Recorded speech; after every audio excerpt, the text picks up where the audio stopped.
Hello, peoples, and welcome to another episode of Esoterica Cinema, the podcast where we take films from the cinematic multiverse and discuss the hell out of them. I am your host for the day, Ryan Siebold, coming at you with another I Got Five on It 5-minute mini review. I'm just never going to stop doing that. Never going to stop.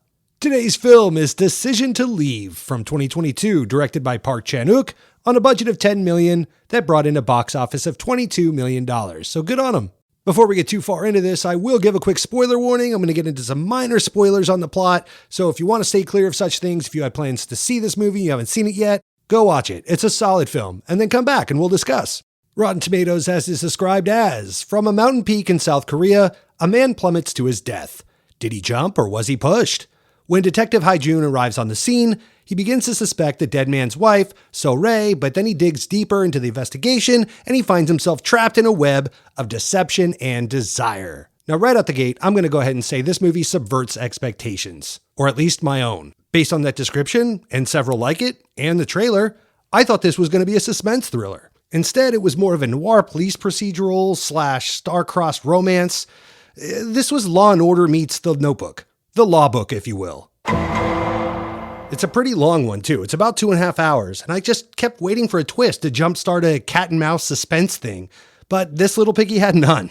And because I was waiting for some kind of suspense or thrills, I found the plot to be somewhat bland, and then halfway through it restarts and pushes me through a similar narrative all over again.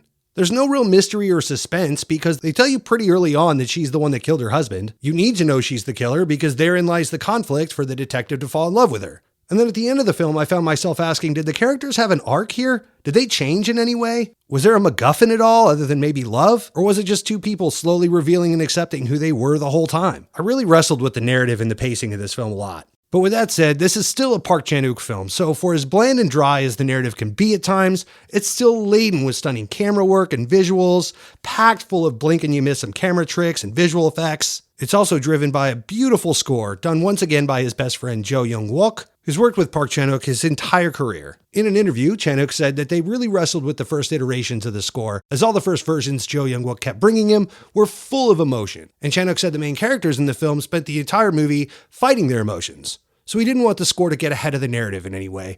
So they really stripped back the score a little bit. It's a little more dialed back than we're used to hearing from a Park-Chan-Wook film. But that doesn't make it any less beautiful. The score is one of the things I love the most about this movie. Next, let's talk a little bit about the acting. Park Hae-il stars as a plays-by-the-numbers workaholic insomniac detective who's investigating the murders of two back-to-back husbands and slowly, very slowly, mind you, falls in love with two-time widow, hey, congratulations, two-time widow, played by Tang Wei. Park Hae-il's character often comes across as stoic or bored in this film, but let me tell you, he does stoic and bored really, really well. The acting in this film is phenomenal, but the star of the show for me is Tang Wei. She goes scene to scene from being vulnerable, in control and powerful, genuinely nurturing, but she's also a straight up killer. So she had a lot to do here. So you'd think this performance would come across as convoluted or overstuffed, but quite the contrary. Her performance is captivating and is one of the main reasons I kept watching this film. Again, it's a long one at 2.5 hours and the narrative can be a little dry at times, so buckle up for that. But though their performances were phenomenal,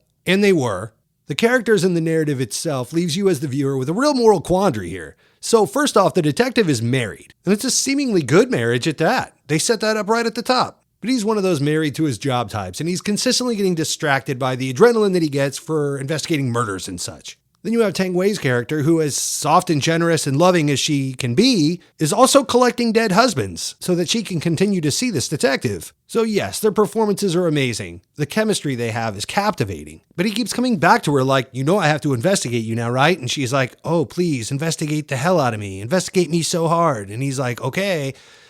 Yeah, this is a Ross and Rachel will they, won't they that really turns out to be a you better not, because it's very problematic, this whole thing. It's hard for me to root for anybody or want this to happen at all. On top of that, again, there's no suspense. There's really no mystery because they kind of show you all the cards right out the gate. And from a romance standpoint, I don't even know that they barely kiss. I don't think there's a love scene to be had in this film because when he wants her, she doesn't want him back. And vice versa. So they keep this back and forth going where, yeah, I don't know. The narrative of this movie had problems for me. What I can say with all confidence is that this is a beautiful film shot by Korean DP Ji Young Kim. I believe this is their first collaboration. For the nerds in the audience, this was shot on an Alexa Mini, with Cooke anamorphic lenses, some Zeiss super speeds for some of the dark scenes, and even a set of Genesis Vintage 66 lenses to get some of the dreamy aesthetic that they liked. The coloring in this film is some of the best I've ever seen, creating tone and atmosphere. It's so beautiful. There's a Confucius quote in Act 1 of this film spoken by Tang Wei's character that says that wise are like water and the benevolent are like mountains.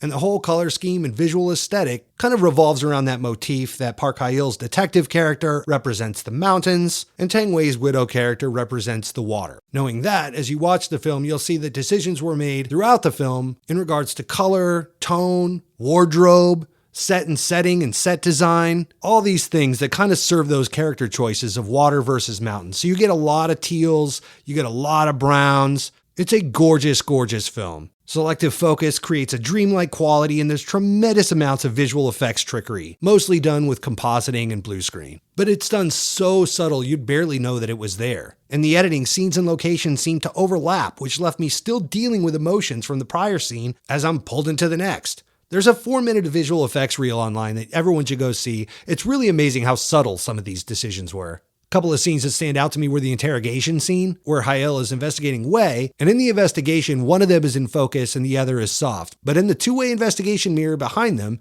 the opposite is true. The other is in focus and the other is blurred out. And it was done through blue screen composite, very, very intentionally. It was really cool how they did it. And as the interrogation goes on, they remain apart in the interrogation room, but in the mirror, they're getting closer and closer together. It's really cool. Very, very subtle stuff, though. Another scene that stood out to me was the beach scene finale, which I won't spoil here, as it's kind of the emotional crux of the whole film. But what's important is that it had to be shot at sunset, at high tide.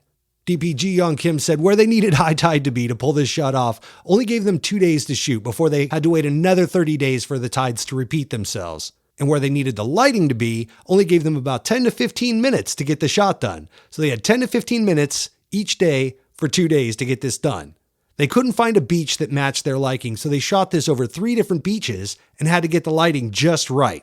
If all that wasn't enough, one of the beaches started to snow, so they had to digitally composite all this snow out in visual effects and post-production. And then another beach, it started to rain, so they had to take all that out and cover the whole thing with some mist. If all that wasn't enough, there were crane shots, so they had to get a crane onto the beach. And with the tide rising, that created a tremendous logistics problem. So they had to create all these wooden ramps all the way down the beach to get the crane down so that they could get the crane off the beach after the tide had risen. It was a whole ass thing, but it's beautiful. It's such a beautiful ending. I do believe this was my favorite part of the film. In conclusion, I could say the narrative was a little off and the pacing was pretty slow, but if you go into the film knowing that you're expecting this, a very, very slow, deliberate romance, this movie is a masterpiece. It's a true work of art. I do see why people loved this movie last year. I'm glad I saw it.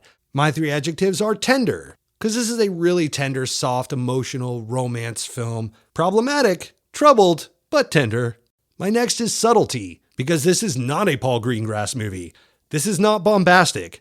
Every decision made in this film to create this beautiful work of art is so subtle. That's why I can't wait to see this movie again, because I missed a lot of this nuance that went into making this. And my last is gorgeous, because of course, this is a gorgeous, gorgeous, gorgeous film. This is one of those films like The Joker, where I think you could pause it at pretty much any given moment, print out that screen grab and hang it on your wall. It's a work of art. It's a beautiful film. I really wrestled with a grade rating for this.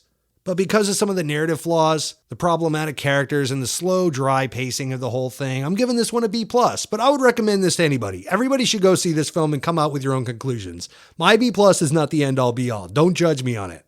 There is a lot I really, really love. There's a lot of A+ shit happening in this movie, but don't judge me. This is a judgment-free zone. Just come find us next week and listen in to another episode of Esoterica Cinema!